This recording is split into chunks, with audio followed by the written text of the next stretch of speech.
মাত্র ৩ মাসের একটি শিশু হত্যাকাণ্ডের শিকার হয়েছে।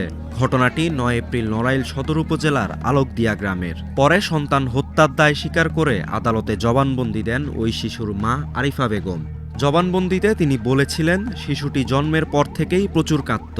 তার সঙ্গে সন্তানকে সামলানোর কেউ না থাকায় তিনি নিজেও অসুস্থ হয়ে পড়েন। যন্ত্রণা থেকে রেহাই পেতে সন্তানকে হত্যার পথ বেছে নেন তিনি। সম্প্রতি এই নবজাতক হত্যার সঙ্গে মিল পাওয়া যায় আরও কয়েকটি ঘটনার। ২ অক্টোবর ২০২৫ গোপালগঞ্জে মাত্র ১০ দিন বয়সী কন্যা সন্তানকে হাওরের পানিতে ফেলে দেন তার মা। এভাবে সন্তানকে হত্যার পর মা নিজেও আত্মহত্যা চেষ্টা করেছিলেন বলে জানা গেছে। একই বছরের ১৫ সেপ্টেম্বর রংপুরের ৫ মাসের শিশুকে গলা কেটে হত্যার অভিযোগ উঠে তার মায়ের বিরুদ্ধে। পরিবার জানিয়েছিল ওই নারী অনেকদিন ধরেই মানসিকভাবে অসুস্থ ছিলেন। নবজাতক হত্যার মতো এমন নিষ্ঠুর ঘটনা সাম্প্রতিক সময়ে কেন ঘটছে? পেছনের কারণ আসলে কি? এসব ঘটনায় বরাবরই মায়েদের মানসিক স্বাস্থ্যগত সমস্যা নিয়ে প্রশ্ন উঠছে। তাহলে কি মানসিক অসুস্থতাই এসব হত্যাকাণ্ডের কারণ?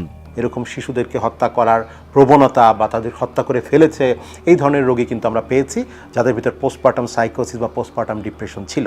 কিন্তু এটি কিন্তু পুলিশি তদন্তের একটি দাবি রাখে যে আসলে কী কারণে এটি হয়েছে, এবং সেই মায়ের কিন্তু মানসিক স্বাস্থ্য পরীক্ষা করার প্রয়োজন রয়েছে। তবে অবশ্যই পোস্টপার্টাম সাইকোসিস বা ডিপ্রেশন অর্থাৎ প্রসব পরবর্তী মানসিক সমস্যা থেকে কিন্তু এই ধরনের নবজাতক হত্যার ঘটনা ঘটতে পারে। এবং এই পোস্টপার্টাম সাইকোসিস যখন হয় তখন তিনি কানে নানান রকম গায়েবী শব্দ শুনতে পারেন, বিভিন্ন রকম কথা শুনতে পারেন, নানান রকম অহেতুক সন্দেহ তারা করতে পারেন এবং সন্তানের প্রতি একটা বৈরীভাব পোষণ করেন। এবং এই বৈরীভাব পোষণের তীব্রতা যখন অনেক বেশি মাত্রায় চলে যায় তখন কিন্তু ইনফ্যান্টিসাইড বা নবজাতক হত্যার মতো ঘটনাও ঘটতে পারে। কী কারণে একজন মা মানসিকভাবে এতটা অসুস্থ হয়ে যেতে পারেন যখন তিনি হত্যাকাণ্ড পর্যন্ত ঘটাতে পারেন? শারীরিক, পারিবারিক বা সামাজিক কারণেই কি এত বিষণ্ণতা ভর করে একজন নারীর উপর? চিকিৎসকরা কি বলছেন? সন্তান জন্ম দেওয়ার আনন্দের বিপরীতে সীমাহীন দায়িত্ব এসে বর্তায়। সন্তান গর্ভে ধারণের পর থেকে সন্তান জন্ম দেওয়ার পরও এক কঠিন সময় পার করেন মায়েরা। নতুন মায়ের মনে বিষণ্ণতা ভর করে। অল্প বয়সে সন্তান জন্ম দেয়া, স্বামী বা পরিবারের বৈরী ভাব, এমনকি মনোপুত সন্তান জন্ম দিতে না পারার ভাবনা থেকে এসবে শুরু হতে পারে বলে জানান এই বিশেষজ্ঞ। যদি খুব অল্প বয়স, আর্লি মাদারহুড, আমরা কিন্তু বলি ২১-এর আগে মা না হওয়ার জন্য, তাহলে অল্প বয়সে মা হলেও কিন্তু এই ধরনের পোস্টপার্টাম ডিপ্রেশন বা সাইকোসিস হওয়ার প্রবণতা বাড়তে পারে। সন্তানটি ছেলে হতে হবে অথবা সন্তানের মেয়ে হতে হবে, এরকম একটি আকাঙ্ক্ষা থাকে হয়তো পরিবারের সদস্যদের ভেতরে।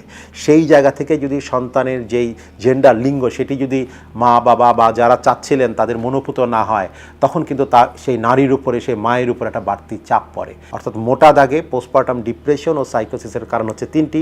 একটি হচ্ছে বায়োলজিক্যাল বা শারীরবৃত্তিক, একটি হচ্ছে সাইকোলজিক্যাল বা মানসিক, এবং আরেকটি হচ্ছে সোশ্যাল বা সামাজিক। মায়েদের এসব বিষণ্ণতা, হতাশা থেকে পরবর্তী হত্যাকাণ্ডের মতো ঘটনা কিভাবে এড়ানো যেতে পারে? সদ্য নবজাতকের মায়ের মানসিক স্বাস্থ্যের যত্ন তাহলে কিভাবে নেওয়া যায়? দ্রুত যদি আমরা শনাক্তকরণ করতে পারি যে কোনো গর্ভবতী নারী অথবা সদ্য সন্তান জন্ম দিয়েছেন এমন কোনো নারীর ভেতরে দীর্ঘমেয়াদী মন খারাপ, সকল কাজে উৎসাহ হারিয়ে ফেলা, কানে কোনো গায়েবী আওয়াজ শোনা, কোনো ভ্রান্ত বিশ্বাসের বশবর্তী হওয়া, কাউকে সন্দেহ করা, চিন্তায় অস্বাভাবিকতা, আচরণের অস্বাভাবিকতা, হঠাৎ করে রেগে যাওয়া, খাদ্য গ্রহণ বন্ধ করে দেওয়া ইত্যাদি কোনো লক্ষণ যদি দেখা দেয়, তবে দেরি না করে তাকে দ্রুত একজন মনোচিকিৎসকের কাছে নিতে হবে এবং চিকিৎসার ব্যবস্থা গ্রহণ করতে হবে। মায়ের মানসিক স্বাস্থ্য ঠিক থাকলে শুধু অনাকাঙ্ক্ষিত ঘটনা এড়ানোই নয়, একটি শিশুর সুস্থ ও স্বাভাবিকভাবে বেড়ে ওঠাও নিশ্চিত করা সম্ভব। শিশুর নিরাপদ ও সুন্দর জীবন নিশ্চিত করতে শিশুর মায়ের মানসিক সুস্থতা প্রয়োজন সবার আগে। মেহেদী হাসান চৌধুরী, প্রথম আলো।